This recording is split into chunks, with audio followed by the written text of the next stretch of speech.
The rain was slashing across the windshield so hard I could barely see the road, and in the passenger seat beside me, Daniel's head lolled against the window, his breath heavy with whiskey and regret. His phone kept lighting up in the cup holder with the same name over and over again, home. I remember gripping the steering wheel tighter, telling myself I should have just let him call a cab. I had no idea that pulling over in front of that dimly lit house would change something inside me forever. If you believe in kindness, in second chances, and in the quiet power of doing the right thing even when no one is watching, take a moment right now to like, comment, share, and subscribe to the channel, Kindness Stories. You never know who might need a reminder that compassion still exists. Daniel had always been the reliable one at work. He was the first to arrive and the last to leave, his shirts always pressed, his desk always organized.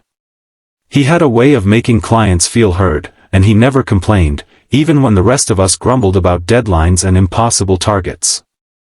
That's why seeing him slumped over at the office holiday party, tie loosened and eyes glassy, felt so wrong. He wasn't loud or reckless drunk. He was the quiet kind, the kind who stared at the floor like it held all the answers he couldn't say out loud. Most of our coworkers laughed it off. They took pictures, made jokes, and slipped out one by one. I lingered near the doorway, watching him try to stand and fail, his hand gripping the edge of a table like it was the only thing keeping him upright. When I asked where he lived, he hesitated, as if embarrassed to admit he needed help. The address he finally muttered was across town, in a neighborhood I'd only driven through once before. It was already past midnight, and I had an early meeting the next morning. For a second, I almost pretended not to hear him. But something in his face, a kind of quiet desperation, made the decision for me. The drive was mostly silent except for the rain and the soft hum of the engine. At one red light, he mumbled something about being sorry. I thought he meant for throwing up near the punch bowl, but then he said he was tired of disappointing everyone. He didn't elaborate, and I didn't press. I just kept driving, the city lights blurring into streaks of yellow and red.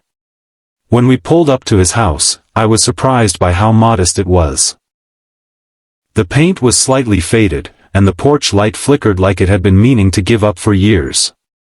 But there were children's drawings taped to the inside of the front window, bright and uneven, glowing softly from the living room lamp. I helped Daniel out of the car, his arm heavy over my shoulder, and guided him up the narrow walkway. The door opened before I could knock. A woman stood there, her dark hair pulled into a messy bun, worry carved into her face so deeply it looked permanent. She wasn't angry. She wasn't even surprised. She just looked exhausted. Behind her, I could see two small figures peeking from the hallway, eyes wide and unsure. For a moment, I braced myself for confrontation. I expected accusations, or at least embarrassment. Instead, she stepped aside and thanked me in a voice so soft it almost broke. She took Daniel's other arm and helped me settle him onto the couch. As I straightened up, unsure of what to say, she turned to me again, and that was when something shifted.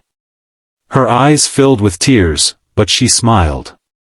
She told me I had no idea what it meant that he didn't drive himself. She said that last year, on a night just like this, he had tried to come home after drinking. He'd swerved, hit a curb, and nearly lost his life.